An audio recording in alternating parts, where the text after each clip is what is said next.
India की #1 choice Bharat matrimony. और देखिए एक बड़ी खबर है, शांति प्रस्ताव पर नेटो में दरार पड़ गई है। जर्मनी और फ्रांस में सामने आया मतभेद। पुतिन से बात करने को तैयार हैं मैक्रो। तो जर्मनी और फ्रांस में मतभेद सामने आ गया और मैक्रो पुतिन से बात करने को तैयार हैं। रूसी सीज संपत्ति से यूक्रेन को फंडिंग नहीं होगी, ये मैक्रो कह रहे हैं।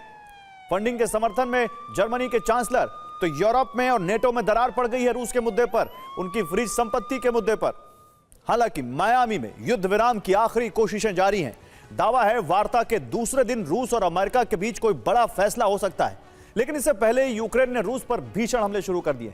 ज़ेलेंस्की क्रीमिया से लेकर मॉस्को तक हमले कर रहे हैं। यूक्रेनी राष्ट्रपति के इस आक्रामक रुख के पीछे यूरोप को माना जा रहा है। दावा है कि यूरोप के इशारे पर यूक्रेन ने हमले तेज कर दिए ताकि युद्ध विराम के प्रयासों को विफल किया जा सके और पुतिन लंबे वक्त तक यूक्रेन युद्ध में फंसे रहे।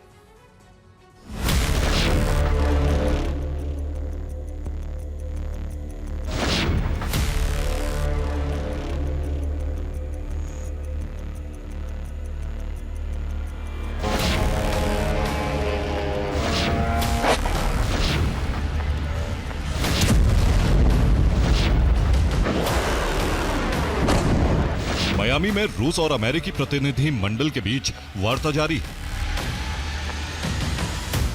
ट्रंप की कोशिश है किसी तरह रूस को संशोधित प्रस्ताव पर राजी कर दे।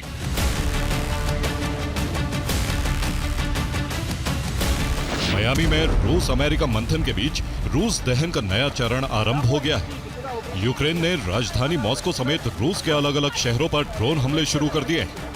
ड्रोन के साथ साथ ज़ेलेंस्की यूक्रेन की स्वदेशी मिसाइलों से भी हमले कर रहे हैं।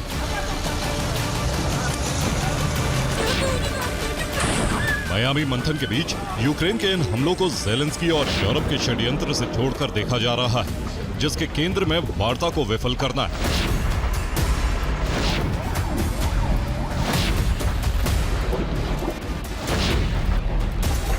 मियामी में 19 दिसंबर को यूरोप और अमेरिकी प्रतिनिधि मंडल के बीच वार्ता हुई, जिसमें यूरोपीय देशों के प्रतिनिधि भी शामिल थे। जिसके बाद 20 दिसंबर को पुतिन के दूत किरिल दिमित्रीव मियामी पहुंचे, जिनकी ट्रंप के दूत विटकॉफ और कुशनर से मुलाकात हुई, जिसे दिमित्रीव ने रचनात्मक बताया और बैठक जारी रखने की बात कही।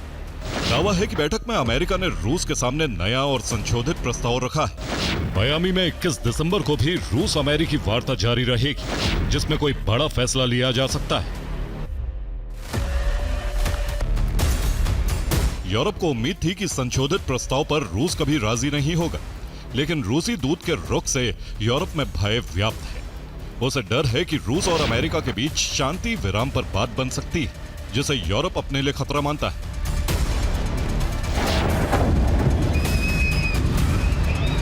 ऐसे में यूरोप के इशारे पर यूक्रेन ने रूसी सरजमी पर भीषण हमले शुरू कर दिए।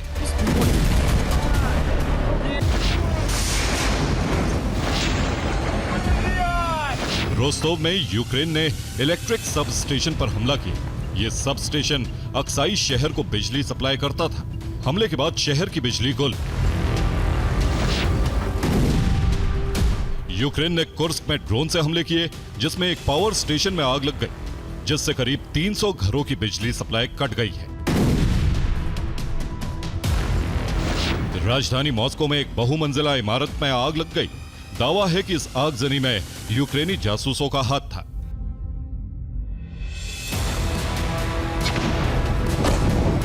सिर्फ इतना ही नहीं, यूक्रेन पुतिन के क्रोध को भड़काने के लिए क्रीमिया में मौजूद एयरबेस और रिहायशी इलाकों पर भी हमले कर रहा है।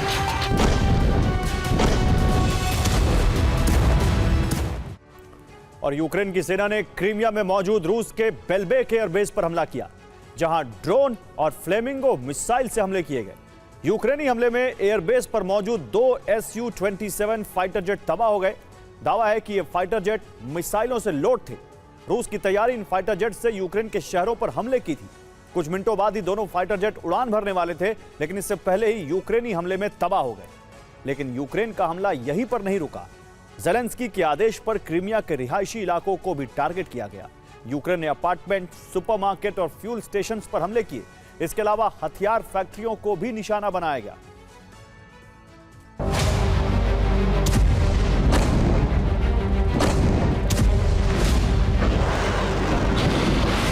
इधर ब्लैक सी में भी यूक्रेन ने हमले तेज कर दिए हैं। यूक्रेन का दावा है कि उसने समंदर में रूस के एक छोटे युद्धपोत को टारगेट किया। यूक्रेन का यह हमला सफल रहा।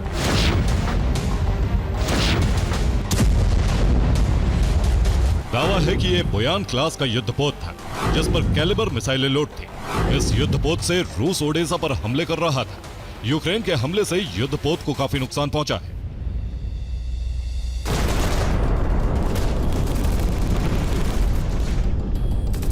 इधर फ्रंट लाइन पर यूक्रेन ने रूसी सेना पर बड़े हमले शुरू कर दिए हैं।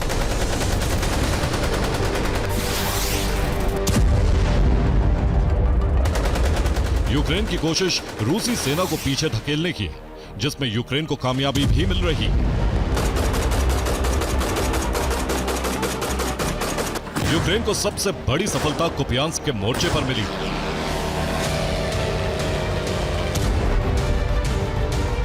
दावा है कि कुपियांस्क में यूक्रेन सेना आगे बढ़ रही है। उसने P-07 हाईवे पर वापस नियंत्रण हासिल कर लिया। कई इलाकों पर भी यूक्रेन सेना ने कंट्रोल कर लिया। सिर्फ इतना ही नहीं, यूक्रेन ने रूस को फ्रंट लाइन पर कमजोर करने की रणनीति पर भी काम शुरू कर दिया। यूक्रेन की कोशिश फ्रंट लाइन के शहरों तक रूस की हथियार सप्लाई को बाधित करता है। इसी कड़ी में यूक्रेन ने रोस्तोव में मौजूद एक रेलवे स्टेशन को तबाह कर दिया।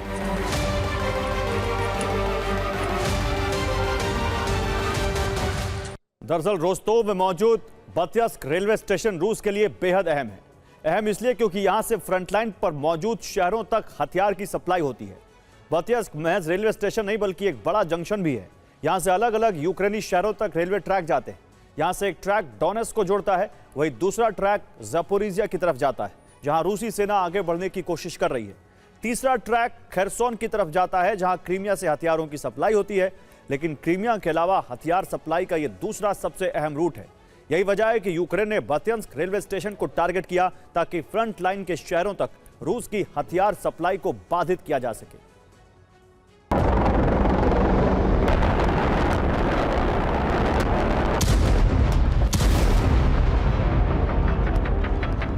ज़ेलेंस्की न सिर्फ युद्ध विराम वार्ता विफल करने के लिए रूस पर हमले कर रहे हैं, बल्कि लगातार पुतिन को उकसाने वाले बयान भी जारी कर रहे हैं। मियामी वार्ता के बीच यूक्रेनी राष्ट्रपति ने 3 बड़ी घोषणाएं की। पहली, डोनेट्स्क और लुहांस्क के कुछ हिस्से यूक्रेन के पास हैं, जिन्हें किसी भी हालात में छोड़ा नहीं जाएगा। दूसरी, सैनिकों की वापसी होती है तो दोनों पक्षों के सैनिक बराबर संख्या में पीछे होंगे। तीसरी, फ्री इकोनॉमिक जोन में कोई हथियार और सैनिक नहीं होंगे। दरअसल ये तीनों बातें संशोधित पीस प्लान में मौजूद हैं, जिन्हें यूरोप के कहने पर शामिल किया गया।